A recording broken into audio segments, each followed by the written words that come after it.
Azi este 24 iulie, ziua Poliției de Frontieră Române.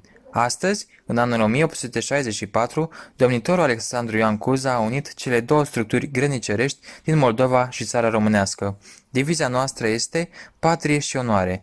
În spiritul celor două valori, elevii Școlii de Pregătire a Agenților Poliției de Frontieră au încercat să răspundă la întrebarea: ce înseamnă pentru noi Poliția de Frontieră?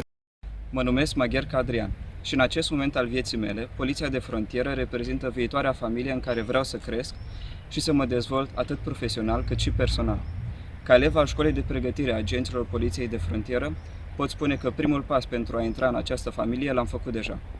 Pentru mine, a lucra în cadrul Poliției de Frontieră Române este modul cel mai nobil de a-mi arăta recunoștința față de țara care m-a crescut, care m-a educat și care mi-a oferit această șansă. Mă numesc Mocanu Miruna Andreea și pentru mine Poliția de Frontieră reprezintă, pe lângă o tradiție de familie, dorința de a proteja cetățenii și de a le oferi o țară sigură prin combaterea ilegalităților în apropierea frontierei de stat. Mă numesc Siltariu Ionuț, iar pentru mine Poliția de Frontieră înseamnă o familie unită care luptă împotriva criminalității transfrontaliere pentru ca cetățenii să beneficieze de siguranță națională. Sunt Damiana Alexandra și Poliția de Frontieră pentru mine înseamnă protecție. Protecția mea, a familiei mele și a celor din jurul meu. Mi-a rămas întipărit în minte afirmația domnului director de la începutul școlii. Polițistul de frontieră interceptează persoanele care intră în teritoriul național, le salută și le urează bun venit în țara noastră. Este într-adevăr o meserie nobilă. Sunt eleva Ocheșiu Iulia Gabriela și pentru mine Poliția de Frontieră reprezintă un vis împlinit. Este motivația mea zilnică de a deveni cea mai bună variantă a mea și un polițist demn de urmat. Mă numesc Gugeanu Andrei, iar pentru mine Poliția de Frontieră reprezintă aliatul cetățenilor. Polițiștii de frontieră sunt acele persoane care protejează țara de pericolele ce pot apărea din exterior. Protejarea frontierei de stat, prin desfășurarea activităților specifice, atât în cadrul punctelor de trecere a frontierei de stat, cât și pe întreaga linie de frontieră, reprezintă o misiune deosebit de importantă, deoarece aici se pot opri multe probleme chiar înainte de a începe. Sigur că această meserie nu este un job ocazional, trebuind să fie luată cu seriozitate maximă, cinste și onoare. Iar ca întreaga activitate să funcționeze optim, în calitate de viitor polițist de frontieră, consider că trebuie să fiu credincios în lucrurile mici, ca cele mari să nu reprezintă o problemă. Susțin în încheiere că siguranța țării noastre începe de la granițele ei. Numele meu este Silviu Chițu, iar pentru mine meseria de polițist arată calitatea ei nobilă, însoțită de mult curaj, devotament și disciplină. Un polițist este în primul rând tată, mamă, ba chiar copilul unor oameni, iar noi, cei care dorim să apărăm integritatea frontierelor, vrem ca cetățenii să se simtă în siguranță în paza noastră. Pentru noi, meseria de polițist de frontieră constă în combaterea migrației ilegale și a criminalității săvârșite la frontiera de stat și, nu în ultimul rând, respectarea Constituției și a regulamentelor militare pe care am jurat să respectăm cu strictețe.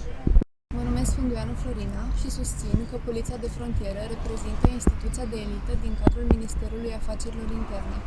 Pentru mine, Poliția de Frontieră înseamnă responsabilitate, cooperare, loialitate, transparență, demnitate și, mai presus de toate, onoare. Sunt mândră de mine că mă aflu în această instituție, port cu mândrie această uniformă, iar viitorul meu depinde în totalitate de această profesie. Mă numesc Tons David. Pentru mine, Poliția de Frontieră înseamnă o nouă etapă din viață. În calitate de viitor polițist de frontieră, consider că trebuie să fiu un exemplu prin tot ceea ce fac, dând dovadă de profesionalism, respect, transparență, loialitate și curaj. Sunt elevul Dănăilă și le-am propus colegilor mei un exercițiu de spontaneitate cu privire la ceea ce înseamnă pentru noi Poliția de Frontieră. Acest exercițiu a constat în definirea Poliției de Frontieră printr-un cuvânt sau mai multe. Vă prezint răspunsurile lor, printre care l-am inclus și pe al meu. Responsabilitate, corectitudine, cea mai grea armă din MAI, dezvoltare personală, curaj, devotament, siguranță, protecție, imaginea țării, încredere, carieră, idealism, respectarea legii, putere, viitor, servesc patria și onoare. A fi polițist de frontieră e mai mult decât o misiune. Este o profesie de credință și o dovadă de patriotism pentru țara în care ne-am născut și am crescut, cunoscând regulile, valorile și tradițiile pe care suntem onorați să le respectăm. Frontiera înseamnă atât o restricționare cât și o legătură între state, iar fiecare polițist de frontieră se pregătește pentru a-și face datoria cel mai bine posibil. Sunt Bochi și Alexandra și pentru mine, Poliția de Frontieră reprezintă mai mult decât simpla supraveghere a frontierei de stat, prevenirea și combaterea migrației ilegale și a faptelor specifice criminalității transfrontaliere săvârșite în zona de competență. Această instituție a României înseamnă protejarea statului și a cetățenilor acestuia. În calitate de elev, am jurat să-mi apăr țara și o voi face, chiar cu prețul vieții, încercând să apăr toate valorile sociale. Sunt mândră că fac parte din rândul viitorilor polițiști de frontieră, gata să-mi îndeplinesc datoria cu onoare și demnitate. La mulți ani nouă, la mulți ani Poliția de Frontieră!